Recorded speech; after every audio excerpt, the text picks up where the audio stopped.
రంగారెడ్డి జిల్లా హస్తినాపురం ఊర్మిళా నగర్లో డిండి మండల ఆర్ఐ శ్యామ్ నాయక్ ఏసీబీ అధికారులకు పట్టుబడ్డారు. డిండి మండలం పడమటి తండాకి చెందిన పాండు నాయక్ అనే వ్యక్తి కూతురికి రావాల్సిన కళ్యాణలక్ష్మి చెక్కు విషయంలో 10,000 లంచం డిమాండ్ చేశాడు శ్యామ్ నాయక్. దీంతో పాండు నాయక్ ఏసీబీ అధికారులకు కంప్లైంట్ చేశాడు. మొదటి విడతగా 5,000 తీసుకొని రెండోసారి మిగతా 5,000 తీసుకుంటుండగా ఏసీబీ అధికారులు రెడ్ హ్యాండెడ్ గా పట్టుకున్నారు. ఫైల్ పై సంతకం పెట్టకుండా 2 ఏళ్ల నుంచి శ్యామ్ నాయక్ వేధిస్తున్నాడని చెప్పాడు పాండు నాయక్. గతంలో పిఏపల్లి ఆర్ఐగా పనిచేస్తున్న టైంలోనూ సస్పెండ్ అయ్యాడు శ్యామ్ నాయక్. ఉదయం 6 గంటల నుంచి శ్యామ్ నాయక్ ఇంట్లో సోదాలు చేస్తున్నారు ఏసీబీ అధికారులు.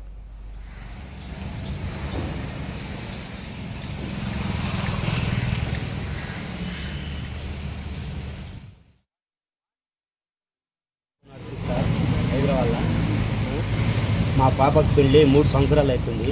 ఇప్పుడు దాకా కళ్యాణ లక్ష్మి లేదు. ఏమన్నా అంటే డబ్బులు కావాలంటాడు. 10 సార్లు పోయినా కాలు పట్టుకున్నా, ఒకసారి పోయి కాలు పట్టుకున్నా నీ ఓడ్రా పోయి అనేది.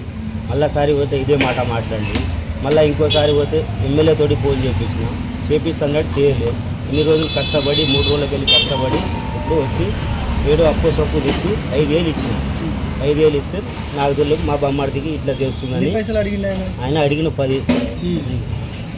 ఆటోకు బతున్నాం, గిరాకీ లేదు సార్, ఏదో గిమ్లా